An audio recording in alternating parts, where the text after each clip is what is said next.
Estamos ya casi terminando la siembra. El, para esta campaña 13-14, la expectativa hacia julio era cercana a los 2 millones de hectáreas. El NEA en particular, y consideramos NEA fundamentalmente Chaco, algo de Santiago del Estero y el norte de Santa Fe, tenía una expectativa de 550.000 hectáreas. La falta de agua hizo que se sembraran solo 350. Hoy, avanzada la campaña y faltando muy poco en el sur de la provincia de Buenos Aires para sembrar, no cerrará más allá de del 1.360.000 hectáreas, abajo de lo que fue el año pasado, que estuvo cercana al 1.700.000. El clima no ha sido el único factor, sino el precio. El precio tiene que ver fundamentalmente con que hay mucho aceite en el mundo, fundamentalmente por palma y por soja, que debilitada la demanda de biodiesel, ha hecho que muy buena parte del aceite de soja quedara disponible. Pero además la palma sin duda es una especie perenne que produce mucho, y eso arrastra en general los rendimientos de los aceites. Pero en particular para el girasol, una alta producción, una exitosa campaña de Europa del Este, en particular Rusia y Ucrania, grandes productores que han mejorado su tecnología de producción, sus sistemas de producción estos últimos años, y además acompañó el clima, ha hecho que varios millones de toneladas más los aporten estos países. El girasol dentro de la República Argentina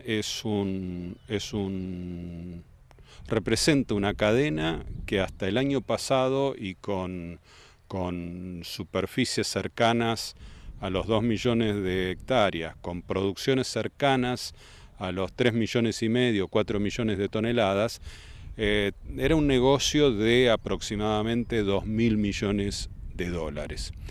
Hoy ha disminuido sensiblemente a causa de las razones que hemos mencionado, y hoy el negocio, esta convergencia de menor superficie y menor precio, muy sensible la disminución de precio, por lo menos a lo que hoy ofrecen los compradores para el grano, ha significado que el negocio tenga una proyección de 1.400 millones de dólares. Es una disminución muy sensible. Tenemos la buena noticia, y la buena noticia o lo grande del girasol es que el girasol sigue siendo un cultivo importante en la República Argentina. Es la única opción agrícola para algunos lugares donde los ambientes son muy desfavorables para otros cultivos. Y el otro aspecto a considerar para el girasol es que la Argentina hoy claramente, y esto quedó demostrado en el último Congreso Internacional de Girasol, mostró claramente, decíamos, que la Argentina hoy está liderando lo que es desarrollo científico y tecnológico en girasol. El mundo mira qué pasa acá.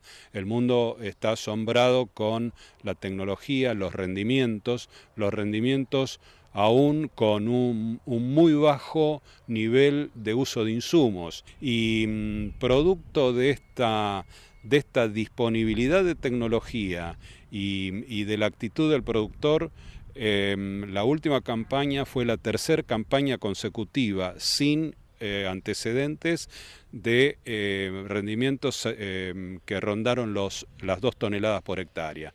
Ese es un muy buen rendimiento frente a promedios que andaban entre 1.6 y 1.8. Creemos que una pequeña mejora en el precio del girasol, que puede venir por varias fuentes, y la continuidad por parte del productor de adoptar la mejor tecnología disponible, puede significar un incremento del área notable.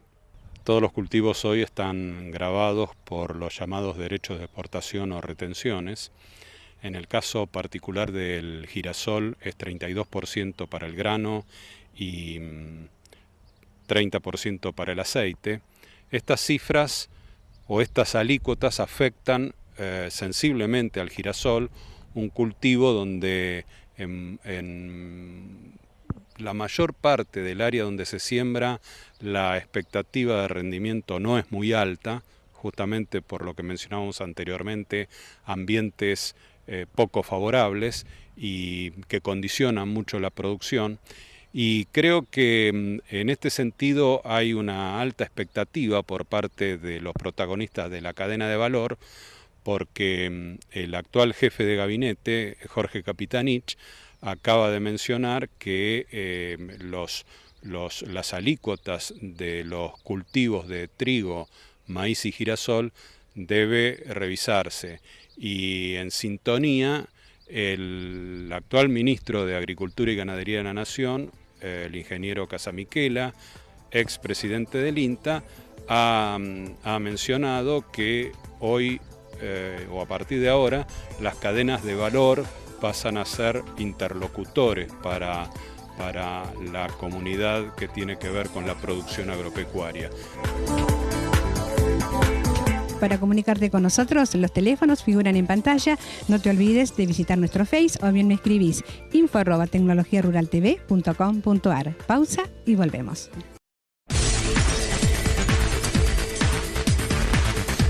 Estamos transitando al segundo bloque en Tecnología Rural y esta es la nota realizada al ingeniero Alfredo Cirilo. Él nos cuenta las condiciones que exige el mercado europeo para los maíces Flint.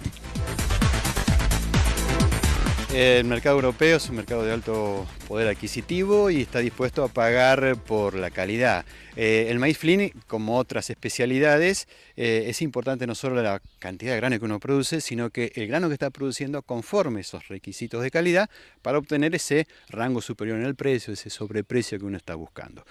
Específicamente en el caso de la Unión Europea, ya hace unos años, más de 16 años, hay un acuerdo en donde Argentina emite un certificado que acompaña el embarque cuando ese embarque conforma una serie de requisitos, en el caso de maíz plata, ¿sí? En ese caso, para obtener el certificado, el grano debe cumplir 3 condiciones, el grano de eso que estamos embarcando de ese maíz. El peso hectolítrico es una determinación de laboratorio, o sea, es el peso de un volumen de un hectolitro, debe ser un valor mínimo de 76 kilos por hectolitro. Nuestros maíces, incluso aquellos que tienen ese aspecto dentado, conforman sin ningún inconveniente este punto. El otro de los requisitos es un índice de flotación, ahora decimos de qué se trata, que no supere el 25%. Se toma una muestra de granos, de unos 100 granos al azar en varios lugares de la muestra, y se lo sumerge y se revuelve en una solución de densidad conocida, ¿sí? Luego de revolver se espera si se van al fondo, quiere decir que el grano es más denso que ese líquido, o quedan flotando. Si quedan flotando quiere decir que no es tan denso, no es tan duro, no es tan compacto ese grano, y por lo tanto los que están flotando no deberían ser más del 25%, sino que quedarían fuera. De nuevo, la mayoría de nuestros maíces, incluso aquellos que por aspecto no serían Flint, conforman este requisito de endosperma duro que hace que no floten tanto en ese líquido. El problema es el tercer requisito, y ese es el del aspecto externo del grano, y en ese es lo que más problema puede haber últimamente, que es, como decíamos antes, la norma exige que sea un maíz de corona, el grano de corona lisa, sin el pocito o hendidura, ¿sí? Si llega a haber una insinuación de hendidura, queda fuera. La tolerancia es un 3%, ¿sí? Perdón, 5% con la tolerancia de 3 más, o sea, el 92% de los granos deben ser conformes a esta condición, que no muestren la corona. Y a su vez al corte, cuando uno lo corta a lo largo el grano, mirando la parte rojiza, que es el endosperma, o sea, no mirando la parte del embrión donde está el aceite, la parte densa, dura, rojiza, sea dominante, o sea, por lo menos más del 50% sea de ese tipo. Si menos del 92% de los granos tiene esta condición, quedarían fuera del certificado argentino de calidad y el embarque no saldría como tal. En los últimos años hay algunos criaderos locales que han hecho mejora de estos maíces Flint con cruzas con los americanos y volver a cruzar con maíces Flint de manera de asegurar el aspecto, ¿sí? Esto ha conseguido que el rendimiento casi sea igual que un maíz común, dentado, de punta de los últimos años. El tema es que necesitamos hacer un ajuste adecuado del manejo para que expresen esa calidad y queden dentro de la norma que exige el mercado europeo, que obviamente es una norma que asegura un sobreprecio que se expresa a través de un reembolso de los aranceles que cobra Europa por su ingreso a Europa de este maíz. Entonces, con el reembolso al exportador de ese arancel, termina traduciéndose en un sobreprecio al productor. Son maíces que tienen una aptitud diferencial en la industria, es una de las premisas que INTA debe atender. Por otro lado, estamos hablando del maíz, y el maíz sabemos que en los últimos años está en una lucha permanente por ocupación de la superficie con leguminosas, con soja sobre todo. Y si de alguna manera aseguramos que ese maíz que se produce tenga un buen rinde, pero a su vez un precio mayor que el promedio de mercado, es una manera de hacerlo más seductor o tentador para el productor, para hacer maíz y conservar la proporción de maíz en nuestras rotaciones de nuestros suelos agrícolas, con todas las ventajas que significa desde el punto de vista de la sustentabilidad y la salud del suelo, el mantener el maíz en las rotaciones. O sea, desde ese punto de vista también nos interesa. ¿Y qué estamos haciendo? Bueno, estos maíces nuevos de alto rinde, pero que su calidad, para que se expresen con la calidad que el mercado exige, sobre todo este mercado de sobreprecios europeo, hay que hacer un ajuste correcto en el manejo, y en eso estamos trabajando, ¿sí? O sea, qué decisiones o en qué rango de posibles fechas de siembra deberíamos hacerlo y no fuera de ella, en qué zonas de latitud debemos hacerlo, en dónde no es conveniente hacerlo, con qué manejo agronómico, con qué densidad, no pasarse de cierto límite de cantidad de plantas, y sobre todo es fundamental asegurar una buena nutrición mineral para ese cultivo. Cualquiera que quiera retasear una adecuada fertilización va a estar impactando negativamente en la calidad, porque esa densidad del grano, ese aspecto duro, ese aspecto córneo que tiene, ese aspecto de flin, se logra cuando tiene una buena carga de proteína en el grano. Proteína es nitrógeno, y parte de esas proteínas son proteínas azufradas, ¿sí? De manera que también necesitamos una buena provisión de azufre. Entonces, cómo hacer el manejo de nutricional es lo que estamos trabajando en cuanto a la zona, la fecha de siembra, la densidad y la fertilización de estos maíces, para asegurar buena producción en cuanto a rinde en kilos, pero de muy buena calidad que conforme este mercado exige.